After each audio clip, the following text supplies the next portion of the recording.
Hello everyone, welcome back to my channel. My name is Alin. Today I'm going to show you how you can take some time lapses with the X2D, the Hasselblad X2D. I don't think it's a camera made for this kind of job, but it's possible. We have interval shooting inside the menu. I took some shots last night. It was a big Northern Light show, but with this Hasselblad with the shutter inside the lens, I'm not sure how long your lens will last if you do only this kind of jobs. Actually, it happened to me last night. It was -3. It happened that the camera froze during a time lapse, during an interval shot. I don't know what happened. I took like 50, 100 images before. Then I started a new setup and a new shot. And at around the image 32, if I remember correctly, I will show you later, it froze. I couldn't shut down the camera. I had only to remove the battery to make it work again. Let's dive into the menus and show you how to prepare the camera. So first you set your exposure. Let's say we have 2.5 now, ISO, I don't know, maybe 3200. Now it's a bit strange, there's nothing here, it's just my cabinets, but for the sake of this example, I need to lower the exposure so you can see something with, I'm filming with my phone, the screen of the Hasselblad, because there's no way right now to capture the internals to send it out to an external recording device, so I need to film my screen. So for that I need to go down so you can see something on the screen. So let's say this is the exposure we need. Then we need to go in the menu. Let's go and in the exposure. So in this case you need to go to exposure simulation to see something, and so you could focus on the stars. You need to turn off the exposure simulation in manual mode. So for this we choose only ASP and auto, no other things, and this is all here. So you set the camera on manual focus, and then you go to a star. Let's say this is a star here.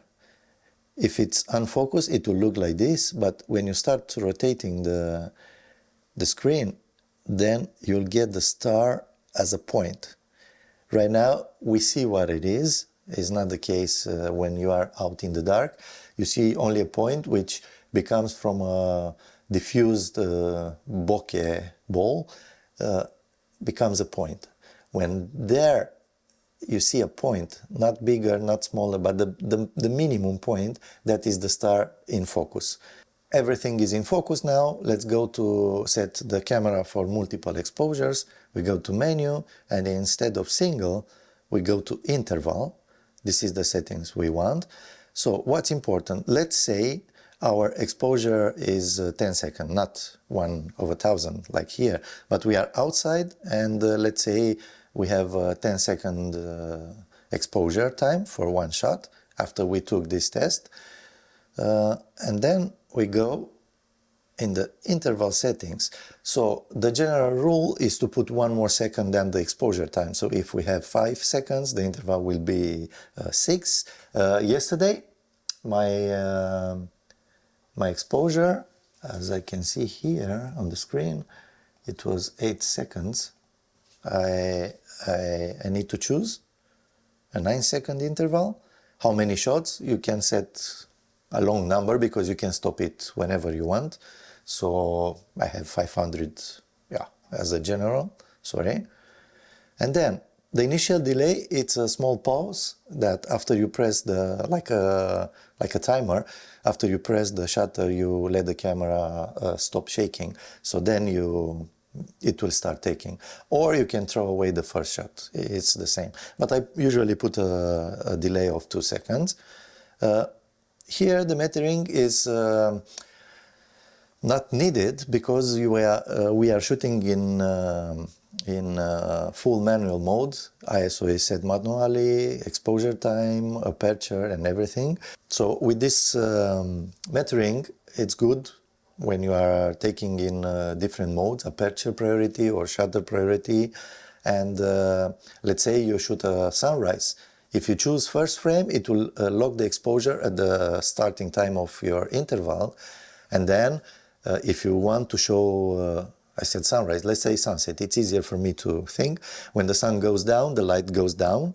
But if you keep it at the first frame, you will see getting darker and darker and get these orange colors and stuff. Otherwise, if you choose each frame, then the camera will expose in between every frame. And that means it will keep a constant exposure. And you will not see the sunset or the sunrise. It will be just even and raise the ISO or lower the shutter speed. In time-lapse, it's not good to have changes in shutter speed. It's usually best if you change the aperture or the ISO. If you change the shutter speed, you will get a speed increase or decrease in the final film, so that's not good. So no point here. Metering is nothing for us because we shoot at night, completely manual. And then we have when finished here, which is how we want the camera to behave, to go out of interval mode or just stay there, like in the self-timer, if you want to go out, not to forget the camera in that mode. So let's say we are in interval, it's just pressing the button and wait. When you are ready, you can press exit, or you can leave the camera, take all the 500 shots if you want. Okay, now we shot our film, our frames, sorry, it's time to do the film. Here, after 32 images, the camera froze. It stopped, it stayed there, did nothing, I had to reboot it. I will show you a film I took with my phone, it's pretty dark, but yeah. We need to test everything and show what can happen to you. I had to remove the battery and then it started again. So it was that time I decided, okay, I won't force it. It's not made for this kind of shots. So actually it could be made for this kind of shots, but next time I will try electronic shutter. I will show you how it goes with that. I haven't done it yet. So after applying the settings I wanted, as you can see here, a bit of plus on the exposure, a bit of contrast, shadow recovery, fill, stuff like this. Then I've selected all the images in my sequence. It was to here, and then I choose modify and apply the settings from the first image to all the images in the series. After this is done, I go to export them. I'm exporting for time-lapse, there's no need to export TIFFs. It takes too much time to export and to create the final film. So JPEGs should work. You can export it for 4K if you have the normal version. If you have the Pro version, you can make even 8K images, films in the end. But in my case, I have the normal version, the normal license, so I can export maximum 4K. So you can limit here, not to full res, you can limit the sizes. Here is a setting I made, max width to 48, 4096. Yep, that's it. Okay, in a new folder, let's export.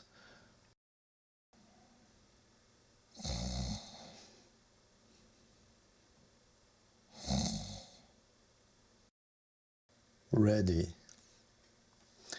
Image is exported, so let's go here to our sequence. Yep. And now let's open LR Timelapse. It is reading the settings. So as you can see here, we had actually 6.3 seconds exposure, not 8. I was looking at another image and the interval was 7. And here something happened. It was when my camera stopped, froze. So it took me 2 minutes and 22 seconds to start it again. Usually when it's a gap like this, you don't want to continue and export in the same movie. You do 2 separate movies, but for the sake of this example, I will do it. If there are clouds, they will jump too much from the previous shot, image 29 to the image 30, it's 3 minutes, the clouds will be in another place. But in this case with Northern Lights, is not that big of a difference. Maybe the camera moved a bit. We will see in the final movie. So right now we just choose to export. So I will show you two methods with Lightroom Timelapse, LR Timelapse, or with Photoshop. It works even with them. So here we choose to render video, and we won't use this because it's not worked in Lightroom. We do a pre-exported intermediate sequence. So for that we go to our folder, and it's this one. Yeah. The codec needed to be used, the final resolution, so 4096. Yeah, I will choose this one. If you have the Pro license, you can go to source, 100 megapixels, so bigger than 8K. And but I have the normal license. And here the quality, frame rate, I go for 24 for a more cinematic look. If let's say you want a frame rate of 30 frames per second, if you take 60 images, you will have 2-second film in the end. So right now I'm going 24. It's around 80 images, so a bit more than 3 seconds final film.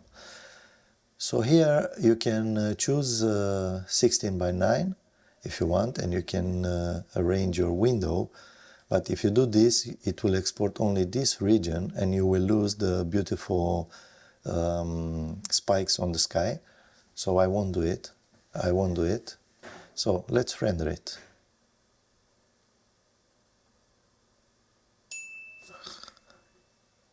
Photoshop version, you open, you go to a sequence, so you should be renamed so you have them consecutive names, and then you choose only the first one, image sequence, and then you choose open. You give the frame rate 24 as before. Okay, so now you see it's a layer that shows a movie, but you see only the first frame. So for that you need to show the timeline. So here we have the film, but it's not rendered, so it takes a while to see it. We don't need to do that, we need just to export it. File, export, render video. Here we give a name, Timelapse X2D, the same resolution, codecs, the folder where to put it, and let's render it. Let's see the final image, the final film. Yeah, so you see here where the Andromeda jumps from one frame to the other, it's when the camera stops. So that's why I'm saying it's not good to have a longer interval than the one in all the frames. So we had 7 seconds exposure interval. It will jump and it will be ugly.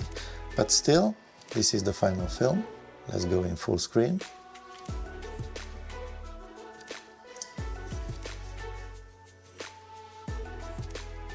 Yeah, short but beautiful. Unfortunately, the sky is so polluted with the satellites of we know who. I hate it. For night sky, it's a mess. You see them here, like flying all around. But this is it. So, thank you for joining me today. This was a short film, how you do a time-lapse with the X2D. Follow me for more tips on how to use this amazing camera in different modes. I'm Alin, bye bye.